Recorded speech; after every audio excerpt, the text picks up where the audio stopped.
Fevral ayının 26-sı Ramazan ayının 8-ci günüdür. Ramazan ayının 8-ci günü üçün imsak vaxtı 05:55, iftar isə 18:42. İmsak duası. Tərcüməsi. İlahi, bugün səni razı salan əməlləri səndən istəyirəm. Səni qəzəbləndirən əməllərdən sənə sığınıram. Sənə tabe olmaq və sənə qarşı üsyan etməmək üçün yardım istəyirəm. Ey xahiş edənlərə bəxşiş verən Allah. İftar duası. Tərcüməsi. İlahi, bugün sənə qarşı etdiyim günahlara görə məni rüsvay etmə. Məni intiqam taziyələrinlə vurma. Bugün sənin qəzəbinə səbəb olan işlərdən məni uzaq et. Bəxşiş və nemətlərinə and verirəm. Ey şövqü şəxslərin arzusunun müntəhası, Allah orucunuzu qəbul eləsin. Onu da qeyd edirik ki, rayonlarda fərqli ola bilər. Təqvimdə dəqiq baxmağınızı tövsiyə edirik. Hər bir oruç tutanın duası iftar zamanı yerinə yetər. Ey iman gətirənlər! Sizdən əvvəlkilərə yazıldığı kimi sizə də oruc yazıldı və qərara alındı ki, bəlkə ruhunuz qüvvətlənsin və nəfsi istəklərdən çəkinəsiniz. Bəqərə 183. Mübarək Ramazan ayı əldən getməkdədir. Bu mübarək ayın hər bir dəqiqə və saniyəsi qiymətlidir.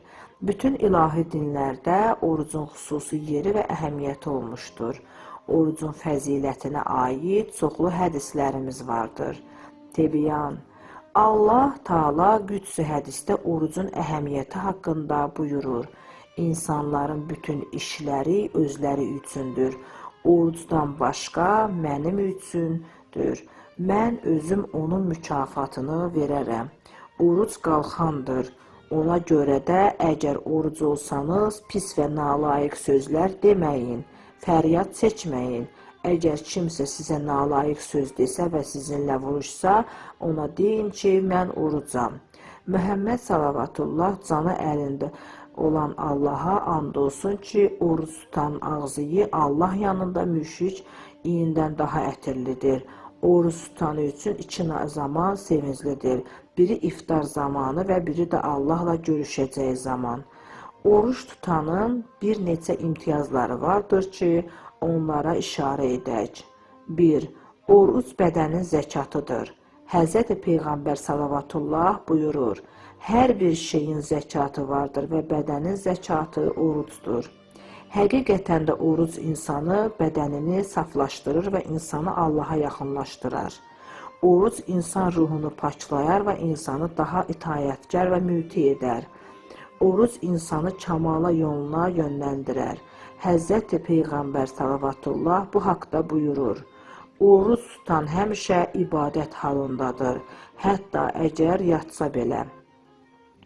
Oruc tutanın duası qəbul olar. İmam Əli əleyhissalam buyurur, hər bir oruc tutanın duası olar və oruc tutanın duası iftar zamanı yerinə yetər. Həzrəti əleyhissalam başqa yerdə buyurur, oruc tutan şəxsin yuxusu ibadətdir. Sükutu Allahı təsbih etmək və duası yerinə yetəndir. İmam Əli əleyhissalam buyurur, 4 dəstə vardır ki, duaları geri qayıtmaz və o zamana qədər ki, səmanın qapıları açılar. Duaları Allahın ərşinə gedər. Ata və ananın övladına görə etdiyi dua, məzlumun zalıma nifrinin etməsi, ümrə edən insanın qayıtmazdan əvvəl etdiyi dua, oruç tutanın iftardan əvvəl etdiyi dua. Oruç tutan insan dünya və axirətdə şaddır. İmam Sadiq əleyhissalam buyurur, oruç tutan üçün iki şadlıq var. Biri iftar zamanı və biri də Allahla görüşə gedən zaman. 4. Mələklər oruç tutan insana dua edərlər.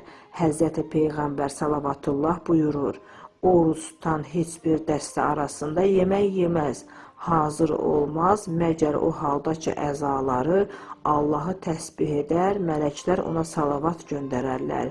Həqiqətən mələklərin salavatı həmin istiğfardır. İmam Sadiq əleyhissalam buyurur: Hər kim orucunu gizlədər, Allah mələklərə buyurar ki, bəndəm atəşdən nicat axtarır, ona pənah verin. Allah mələkləri heç bir kəs üçün dua etməyə vəzifələndirməz, məgər oruc tutan üçün. Ramazan ayının müstəhəb gecə namazları mübarək Ramazan ayında qılınan müstəhəb gecə namazları. Birinci gün 4 rükət, 1 həmd, 15 ixlas hər rükətdə. İkinci gün 4 rükət, 1 həmd, 20 qədir hər rükətdə. Üçüncü gün 10 rükət, 1 həmd, 50 ixlas hər rükətdə. Dördüncü gün 8 rükət, 1 həmd, 20 qədir hər rükətdə. Beşinci gün 2 rükət, 1 həmd, 50 ixlas hər rükətdə. Altıncı gün 4 rükət, 1 həmd, 1 mülk hər rükətdə. Yeddinci gün 4 rükət, 1 həmd, 13 qədir hər rükətdə. Səkkizinci gün 2 rükət, 1 həmd, 10 ixlas hər rükətdə və namazdan sonra 1000 dəfə Sübhanallah. 9-cu gün 6 rükət şam və xiftən namazlarından sonra 1 həmd, 7 ayət-ül kürsü hər rükətdə və namazdan sonra 50 salavat. 10-cu gün 20 rükət, 1 həmd, 30 ixlas hər rükətdə. 11-ci gün 2 rükət, 1 həmd, 20 kövsər hər rükətdə. 12-ci gün 8 rükət, 1 həmd, 30 qədir hər rükətdə. 13-cü gün 4 rükət, 1 həmd, 25 ixlas hər rükətdə. 14-cü gün 6 rükət, 1 həmd, 30 zəlzələ hər rükətdə. 15-ci gün 4 rükət, 1 həmd, 100 ixlas birinci rükətdə, 1 həmd, 50 ixlas ikinci rükətdə. 16-cı gün 12 rükət, 1 həmd, 12 təkasür hər rükətdə. 17-ci gün 2 rükət, 1 həmd, 1 ixlas birinci rükətdə. 1 həmd, 100 ixlas ikinci rükətdə.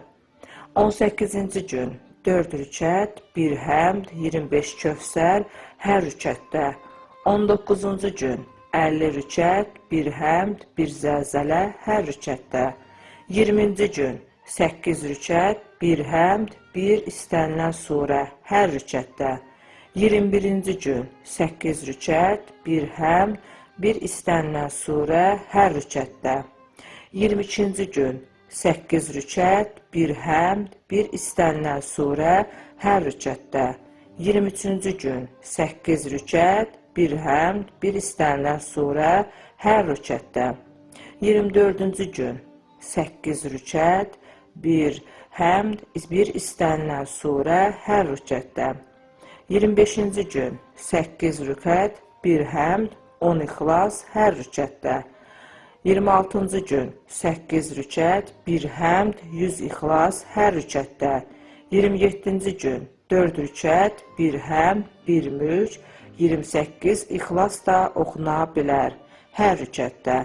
28-ci gün 6 rükət, 1 həmd, 100 ayət-i kürsü, 100 ixlas, 100 kövsər hər rükətdə və namazdan sonra 100 dəfə salavat. 29-cu gün 2 rükət, 1 həmd, 20 ixlas hər rükətdə.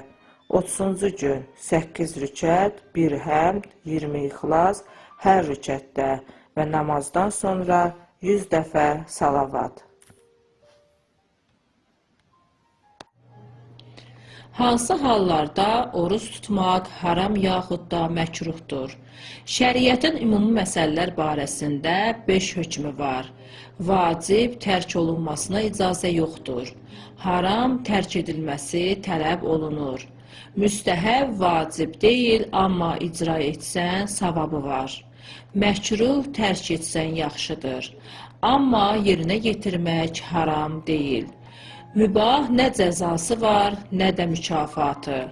Oruc bəzi vaxtlarda vacib və ya müstəhəb, bəzi hallarda haram və ya da məkruh olur. Bir neçə hal var ki, oruc tutmaq müsəlmana haram olur. Fitir günü Ramazan ayı qurtarıb Şəvval ayının 1-ci günü olur. Həmən günü qəsdən oruç tutmaq haramdır. Qurban bayramı günü, yəni hac mərasimi günlərində Zilhəccə ayının 10-da Minada qurban kəsiləndə bütün müsəlmanlar öz vətənlərində qurban bayramı günü qeyd edirlər. Həmən günü oruç tutmaq haramdır. Şaban ayının axırıncı günü Ramazan ayı niyyəti ilə oruç tutmaq, amma başqa niyyətlə tuta bilər. Qadının və övladlarının atanın izni olmadan müstəhəbbi oruç tutmaları, əgər zərəri varsa, haramdır. Amma vacib oruc və ya başqa vacib məsələlərdə atanın əlin icazəsi lazım deyil. Məkruh bəyənilməyən oruca gəlincə, Aşura günü orucu həmən günü Yəzid tərəfdarları zahiri qələbə qazanıb, İmam Əli və bütün yaxınlarının qətl etdikləri üçün şükür orucu tutdular. İndinin özündə də bu adətlərinə davam edirlər və Ərəfə günü ilə Qurban bayramı gününün olması arasında şək gedərsə, oruc məkruhdur. Ümumiyyətlə, İslamda əsas olan işin özü deyil, əsas olan işin Allah Taala'nın istədiyinə uyğun yerinə yetirilməsidir.